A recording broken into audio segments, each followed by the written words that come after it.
I don't want that. Yeah. Yeah. Yeah. Did I ever tell you about the snow crunch story? No, is that like a snow cone? It's like a puke cone. So, me... I know you. Me, yeah, and the fucking great fucking Pete Madukas. Oh, sweet Pete. Yeah, it's a Duke. Duke. This is a Duke story. So we go get hammered at our buddy Brian's house, and Brian was a guy who was actually he was a lot older than us. So it was kind of weird, but a girl that I was friends with in high school, her friend, who was our age, was dating this guy Brian, and I mean he wasn't that much older than us. Like we were like 22 at the time, and he was like 30, so it wasn't like too much older. But he looked like, at that age, he would to us he was like 50. Can I give a quick little interjection here? Yeah. There was a Brian in my culinary school that dealt to the entire school. And he cods? No. He was a codster, trickster? The devil's dandruff. Okay. He was 29. I was 20. I don't know what that is. Coke. Oh. So he's 29. I never heard that I was before. 20, 21. And he was, I know exactly what you're saying. And yeah. by the way, most of the Brians that I've met in my life, yeah, like one became a really well-known weed dealer up in NorCal. Right. Brians. Yeah. They're older. Yep. And balding. A little bit balding. Yep. But hey, man, they've got access to stuff, and boy, they. Brians were very useful to me 5 years ago. And women. When you're about 5 years older than a girl, she's like, "Oh, he seems finally almost as mature as me." Mm-hmm. And then it turns out we never actually mature; we just get smarter. We digress. Yeah. And then we're back to diapers.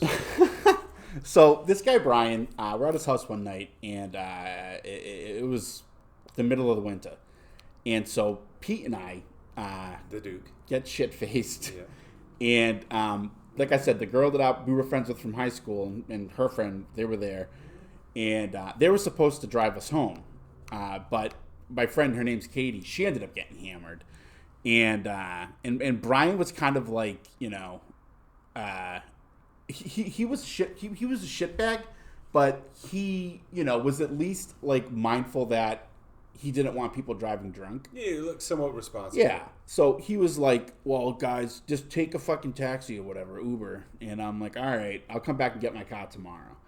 So we leave and we're in the back of the fucking Uber, like drinking.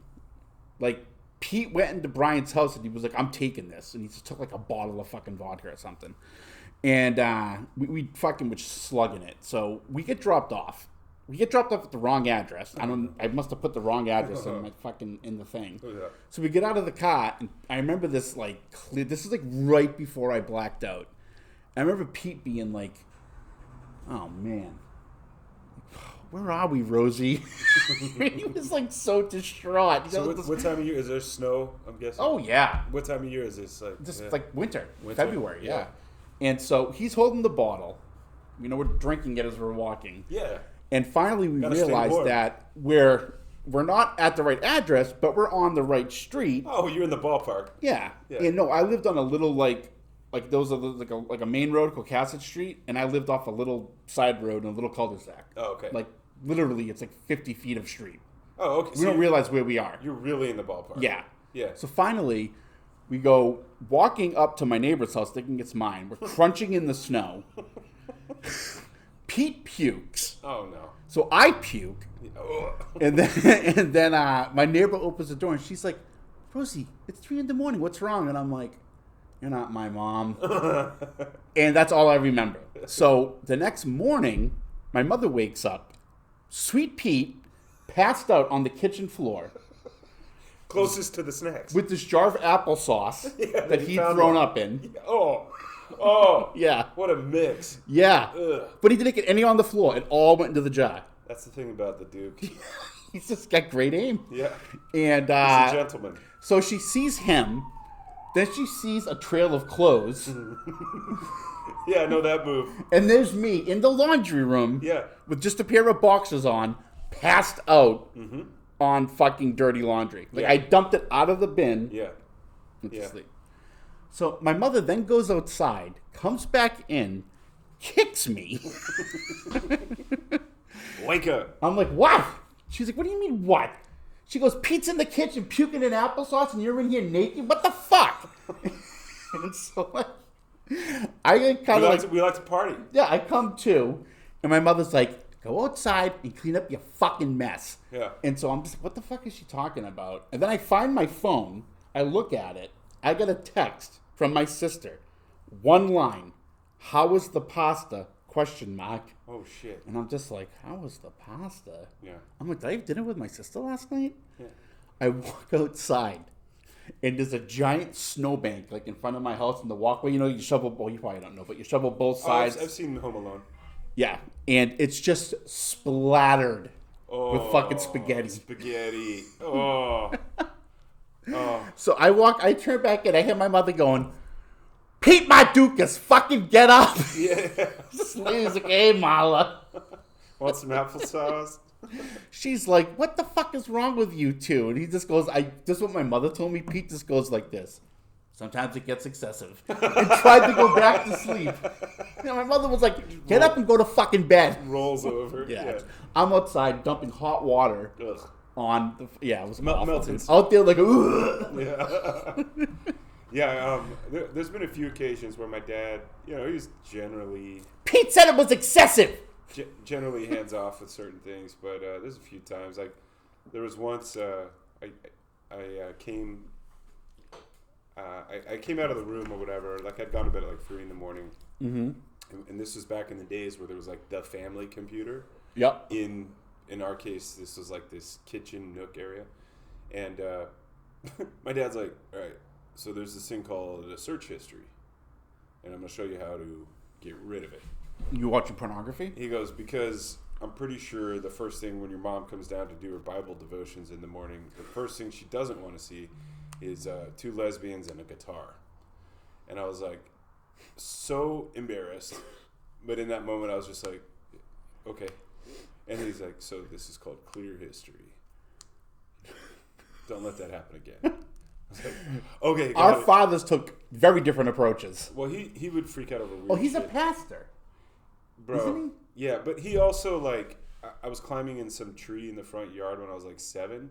With a guitar and 2 lesbians? No, but apparently he had told me not to at some point in my young brain. I didn't remember it. Uh-huh. So he just whips the door open and goes, I told you not to climb in that fucking tree. You're grounded till April. This was like January. You got grounded for 4 months? It was like 3.5. Holy shit. And then he just slams the door, and I'm just still in the tree. So you don't get grounded for jerking off, but you get grounded for climbing up a tree. It was a very weird system my dad ran.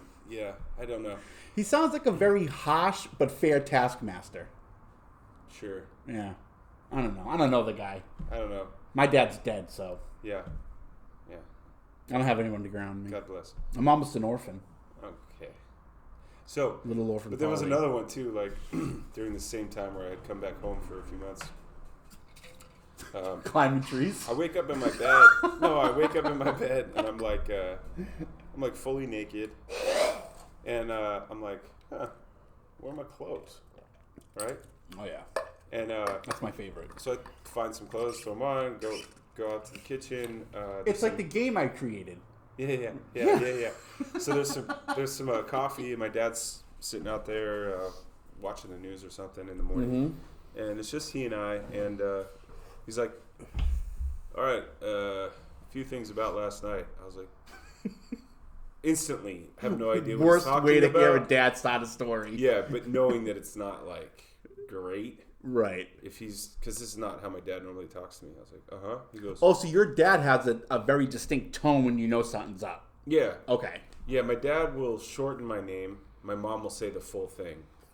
Only 2 people have ever done that to me. My mother and my ex. Yeah. When I hear my full name, I'm like, uh-oh. Yeah, exactly. Yeah. And so I was like, pretending like I know, but I don't. I was fully blacked out the night before. And I'm like, Such a rock star. I'm like, oh, this is a mystery in my head, like, Right. Oh, this is going to be not fun. Yes, about last night. Let's tell me what your It's like the human form of like Mad Libs or fucking Cards Against Humanity. Yeah, so in my head I'm like, oh fuck, all right, what happened? So he's like, when the fire alarm went off, we were concerned. And I'm like, of course you'd be concerned. Sure. So he goes, so that's an issue. And I'm thinking like, what the fuck happened? Right. What He did goes, I do? you remember, right? And I was like, yeah. He goes, uh-huh. He goes, but more concerning is that we found you naked, wrapped around a toilet bowl. Your head was actually under the back of the toilet tank. How the fuck does that... Oh, I see. And you're just curled up like a dying cat around this toilet bowl. And he goes, that was concerning too. And then finally I had to confess. I was like, so about the fire alarm. And he's like, oh yeah, you decided to buy a large pizza uncooked from 7-Eleven, I guess. And always a good choice at 3 a.m. He goes, and then you cooked it, and you really cooked the shit out of it. It was on fire. You left it in the oven? Yeah. It was on fire in the... And he goes, so then you ran... We finally got you out of the bathroom, and you got up, and you grabbed the pizza, and you went and threw it away in the trash can out back, and then you went to bed and said, love you guys. I was like, okay. Naked? So I was like, yeah. The whole time. He's like, so what about I would get naked a lot when I drink. My theory is I got hot. Sure. Yeah. Alcohol, 7-Eleven pizza oven, yeah. Yeah. So that's to get your internal temperature going. Yeah, so I had to recalibrate a little bit, being that I lived with other people, not just myself. Right. That was also an adjustment for me when I was living with my sister in Providence. So one of the worst decisions I ever made was moving in with my sister in Providence. Because we were just fucking reckless. And usually it was a trio. Me, Missy, Sweet Pete. And, he basically, lived there as well. Like, we were, the three of us, we were, thick as thieves, How far is Providence from where you guys were? It's equidistant to Boston and Providence, the town I grew up in. Uh-huh. So it's 20 minutes to each. Oh, that's really Yeah, close. sweet. Yeah. So one night, Pete and I go Where's to Swansea compared to where you... Swansea is north. It's about an hour from me. Okay. Yeah. So Pete and I go out one night. My sister had been seeing this girl, so she was at her house. We thought she was staying there. So Pete and I decide to bring... Boys night in. Boys night in. Yeah. We decide the boys night out, then in. Yeah. So we go out, and then we decide to pick up a couple of good old fucking Providence hooas, and we bring them back to the apartment. And we did our thing, and Pete is in the kitchen, butt-ass naked, at the fridge, drinking my sister's fucking orange juice. Oh. She walks in, walks up to him, punches him. No, hey, how you doing? Nothing. Yeah. Nothing. Just catches the orange juice, mind you. I caught it. That's good dexterity. Yeah. Yeah. Pete is knocked out. I mean, this woman is 5'7", 130 pounds, and she just knocked out a grown man with one punch. Yeah, she understands fulcrums. Yeah, she comes into the living room, doesn't see me there. Now, did she sucker him, though? He didn't see it coming? Huh? He didn't see it coming? No, he was hammered. He didn't even remember. He's like, I don't know what happened last night. My sister's like, I punched you in the fucking head. And so she knocks on my door. I think it's Pete. I'm like, come in. And I'm I have shorts on, whatever. I'm in bed, talking to the girl. And she's like, how come you're so domesticated and he's not? And slams the door, goes into her bedroom. Poor dude. So this is twice now. Pete has woken up on a kitchen floor of my family. Yeah. Out cold. Yeah. Yeah. Kind of became a reoccurring theme. And my sister told me the next morning. Pete's more of a fruit guy when he gets drunk. He likes the applesauce. He likes the orange juice. Yeah. And so my theory here is if he ever gets drunk again around you, just put a bowl of bananas or a fruit bowl in next to the bed. Yeah. So my sister tells you the next morning what happened. And she's like, so I walk in, this fucking asshole, fucking naked in the kitchen, drinking my fucking orange juice. I just came in fucking swinging. And I'm like, you punched him? She goes, yeah, I knocked his ass out. He's still out there. I'm like, is he dead? I'm like, is he dead? She goes, no, I checked his pulse at 4 a.m. Yeah, I felt bad at about 4 a.m. Yeah, and so it actually put a sheet on him. Covered him. Because he was naked, you know? And so, like a dead body, all the way up. And I go into the kitchen, and Pete's kind of waking up, and he's like, dude, I got a headache. And I'm like, yeah. And then my sister came out, told him what happened. He goes, "You fucking punched me?" I'm like, "Dude, she fucking straight knocked you out." Yeah. He's like, "Why are you girls are so fucking mean?" He's like, "Every girl in your family except your mother and Dominique are fucking mean." My sister goes, "Shut the fuck up." And he's just like, he cowers. Retreat. Yeah. My bad. So that story. Shut the fuck up or I'll send you 50 pounds of gummy dicks. Like any like any family event after that story gets brought up. And my sister's telling it, and she's just like, "One fucking punch. Oh." He's just like, sucker punched. Yeah, I remember my dad was like... Does he bring like rugby headgear over to your family events? I remember my dad was talking to Mouthpiece. Yeah. My dad was talking to him, and he's like, "Did you learn a lesson?" He goes, "Yeah, don't drink a fucking woman in this family. Don't drink the orange juice." Yeah. He's like, "And, wear clothes." Yeah.